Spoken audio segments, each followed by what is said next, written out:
असेल तो मला कार्तिकेयापेक्षा प्रिय असेल. नमः पार्वतीपते शिव हर हर महादेव. मग शिवरात्रीला कधी पूजन करावं? दिवसभरामध्ये तुम्ही कधीही शिव मंदिरामध्ये जा, कधीही शंकराचं पूजन करा, महात्म्य आहे. आणि किती फळ प्राप्त होतं? एरवी वर्षभर शिवपूजन करणाऱ्याला जेवढं फळ आहे, वर्षभर रोज तुम्ही शंकराच्या मंदिरात जा, रोज शंकराचा अभिषेक करा, पूजा करा, जेवढं फळ तुम्हाला भेटेल ना तेवढंच पुण्य फळ. फक्त शिवरात्रीच्या दिवशी एकदा जर कधी शंकराच्या मंदिरात गेलात आणि पूजन अभिषेक वगैरे केला, शिव हर हर महादेव. आणि त्यातल्या त्यात सर्वोत्तम काळ शिवपूजनाचा कोणता? तर सर्वोत्तम काळ म्हटल्या गेलेलं निशिथ काळाला. निशिथ काळ कशाला म्हणतात? निशिथ काळ म्हणतात रात्रीचा, मध्यरात्रीचा जो सुमार असतो. त्या दिवसाला नाव, व्रताला नावच आहे शिवरात्री. म्हणजे कधी पूजन सगळ्यात महत्वाचं आहे? रात्रीच्या वेळी, मध्यरात्रीच्या वेळी पूजन सगळ्यात महत्वाचं आहे. पण मी जर कधी रात्री पूजन करा म्हणायला लागलो, तुम्ही जर कधी सगळ्या बायका रात्रीच्या उठून जर मंदिरात जायला लागल्या, तुमचे नवरे मला फोन करून भांडतील, महाराज काही सांगायला लागले, काही कुटाने करायला लागले का? म्हणून असे कुटाने करू नका. जर कधी कोणी सोबत असेल, मंदिर जवळ असेल तर तिथं जा, नाही तर घरच्या घरी महादेवाचं पूजन करत जा. नमः पार्वतीपते शिव हर हर महादेव. महाराज निशित काळी रात्री, मध्यरात्रीच्या सुमारामध्ये जो शंकरांचं पूजन करत असतो त्याला दिव्य शिवलोक प्राप्त होतो. हे फल शिवरात्री पूजनाचं आहे. धर्म अर्थ काम मोक्ष जे जे फळ साधक मनामध्ये कामना करत असेल ना, असं कोणतंच फल नाही जे शिवरात्र व्रत केल्यानंतर साधकाला प्राप्त होत नाही. भोग असू देत किंवा मोक्ष असू देत, सर्व काही प्रदान करणारं व्रत म्हणजे शिवरात्रीचं व्रत आहे. महाराज शिवरात्रीला शंकरांचं पूजन करून आजपर्यंत असंख्य लोक उद्धरून गेले आणि यानंतर सुद्धा असंख्य लोक उद्धरून जातील. अनेक प्रमाण शास्त्रांमध्ये, पुराणांमध्ये पुराण भरलेले आहेत. महाराज कोण कोण उद्धरून गेलं होतं शिवरात्रीला? शिवलीलामृतामध्ये, शिवपुराणामध्ये वर्णन आलेले एक भिल्ल शिकार करण्यासाठी रात्री जंगलामध्ये गेलेला होता. शिकार त्याला भेटली नाही. शिकार भेटावी म्हणून, दिसावी म्हणून एका झाडावर चढून बसला. झाड होतं बेलाचं. आणि शिकार जेव्हा दिसत नव्हती, बेलाच्या झाडाच्या काही पानं तोडले, फांद्या तोडल्या, खाली फेकल्या, खाली होतं शिवलिंग. अवचित शिवपूजन घडलं. आणि काय परिणाम महाराज? शंकर एवढे दयाळू आहेत की तो का खरंच शंकराचं पूजन करायला गेलता का? नुसते पानं तोडले खाली फेकले. रात्री शिकार करत होता म्हणून जागरण घडलं आणि खायला प्यायला भेटलं नाही म्हणून उपवास घडला. शिवरात्रीमध्ये या 3 गोष्टींना महत्व आहे महाराज. काय? पहिलं उपवासाला महत्व आहे, दुसरं रात्री जागरणाला महत्व आहे आणि तिसरं महत्व आहे शिवपूजनाला. अवचित त्याच्या हातनं 3 गोष्टी घडल्या. आणि काय दिलं भोलेनाथांनी? भोलेनाथांनी दिव्य शिवलोक त्याला प्राप्त करून दिला, उद्धार त्याचा करवलेला. नमः पार्वतीपते शिव हर हर महादेव. अरे जो भक्तिभावाने शंकराचं पूजन करतो त्याचा उद्धार तर होतच होतो, पण ज्याच्या हातनं सहज चुकून जरी शिवरात्रीच्या दिवशी शिवपूजन घडलं त्याचा सुद्धा उद्धार होतो. एवढे दयाळू आमचे भोलेनाथ आहेत. अजून एक दुसरी कथा शिवपुराणामध्ये आली. पापी, कुष्टी, दुष्ट एक म्हातारी होती, भिकारी नव्हती. शिवरात्रीच्या दिवशी शंकराच्या मंदिराच्या बाहेर भिक्षा याचना करत होती येणाऱ्या जाणाऱ्यांना. महाराज 2 दिवसापासून उपाशी, काहीतरी द्या, मला भूक लागली, काहीतरी भोजन द्या. येणाऱ्या जाणाऱ्या लोकांनी तिची चेष्टा करावी, मुलांनी टिंगल टवाळी करावी. बाई अगं आज शिवरात्र ना, आज खायचं नसतं, आज उपवास करायचा असतो. नाही ना, भूक लागली मला, काहीतरी तर खाण्यासाठी द्या. एक मुलगा होता, त्यानं सहज चेष्टा म्हणून म्हातारीच्या हातावर 2-4 बेलाची पानं ठेवली. घे खा, भूक लागली ना तुला. तिनं ती म्हातारीनं बेलाची पानं बघितली, हुंगून बघितली, खाण्याची वस्तू नाही ओळखलं आणि म्हातारीनं सहज तिरस्कार पूर्वक ती बेलाची पानं भिरकावून दिली. ती बेलाची पानं जाऊन पडली शिवलिंगावर आणि अवचित शिवपूजनाचं पुण्यफळ तिला प्राप्त झालं. त्या दिवशी खायला प्यायला तिला भेटलं नाही, उपवास घडला, रात्रीचं जागरण घडलं, म्हातारीचं आयुष्य संपलं. आणि त्या रात्री जेव्हा ती मरण पावली, शंकराचे दूत त्या ठिकाणी आलेले आणि शिवदूतांनी तिचा उद्धार करूला. नमः पार्वतीपते शिव हर हर महादेव. काय झालं? सरडा आहे काय? नाही, जातो तो जातो. तो केवढा, तुम्ही केवढ्या? चिदंबरा चिदंबरा चिदंबरा चिदंबरा चिदंबरा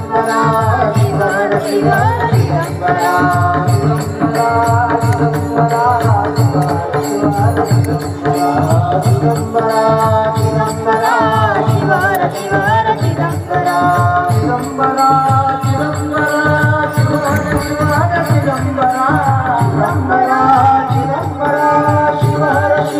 चिदंबरा शिव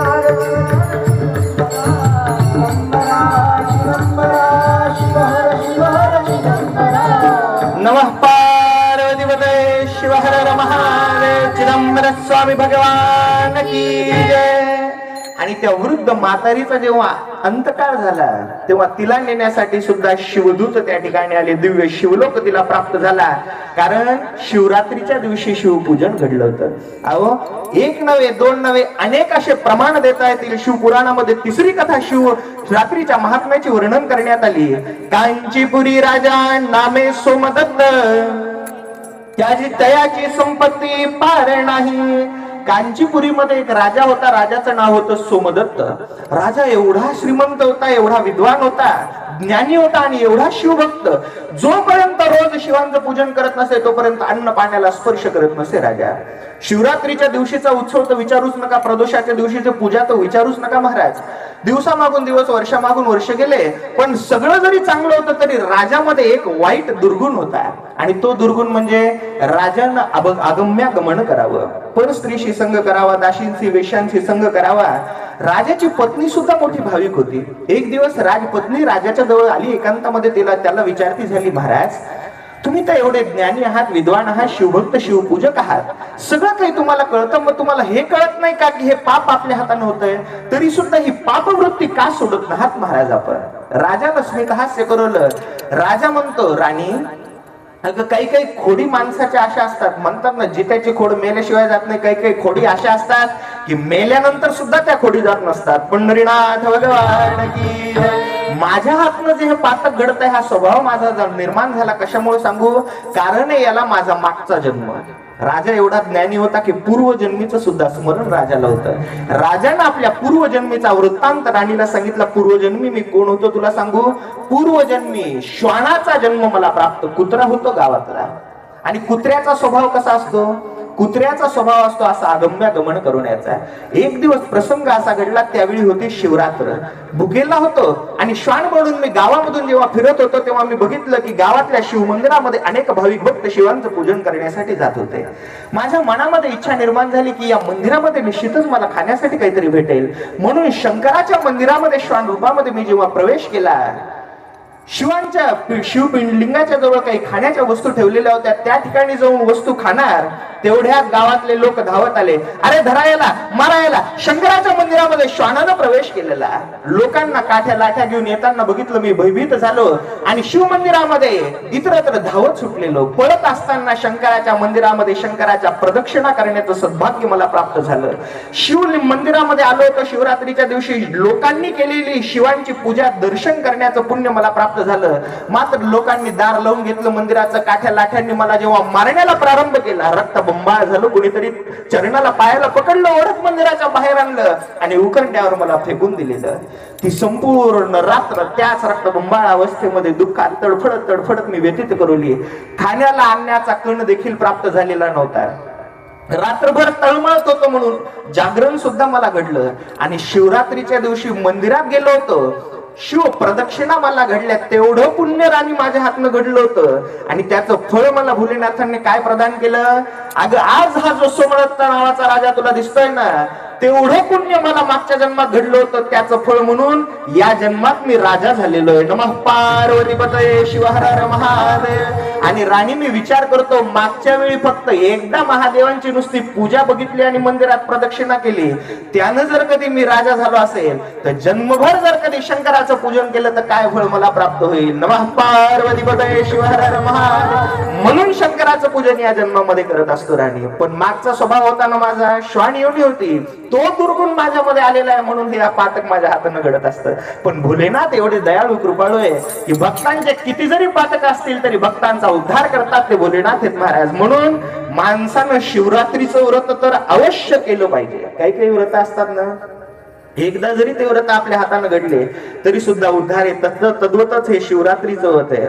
म्हणून जो शिवरात्री व्रताचं महात्म्य ऐकतो तो तर धन्य आहेच आहे. जो शिवरात्रीचं व्रत प्रत्यक्ष करतो तो सुद्धा धन्य आहे महाराज. धन्य जे ऐकी ती शिवरात्रीची कथा, धन्य जे ऐकी ती शिवरात्रीची कथा, इच्छिले पावती सर्व काही, सर्व काही, पातकांचा नाश पुण्य वाढे फार, पातकांचा नाश पुण्य वाढे फार शेखी विश्वंभर कृपा करी योग भोग ज्ञान वाढेल संतान योग भोग ज्ञान वाढेल संतान काल करी चरण सेवा त्यांची धन्य जे ऐकी ती शिवरात्रीची कथा धन्य जे ऐकी ती नमः पार्वतीपतये शिव हर हर महादेव. आणि फक्त शिवभक्तांनी शिवरात्रीचं महात्म्य वर्णन केलं असं नाही महाराज. वैष्णवांनी सुद्धा अनेक संतांनी सुद्धा शिवरात्रीचं शिवपूजनाचं महात्म्य वर्णन केलेलं. नामदेव महाराज सुद्धा आपल्या अनेक अभंगामध्ये शिवरात्रीचं महात्म्य वर्णन करतात. ऐका सावधान कथा शिवरात्र पावन पवित्र तिन्ही लोकी भाव धरोनिया आचरती जरी वास काशीपुरी घडे त्यांसी. काय करावं शिवरात्रीला? उपवास आणि शिवाचे पूजन रात्री जागरण विधी त्याचा. या तीनच गोष्टी महत्वाच्या. एक तर उपवास करा,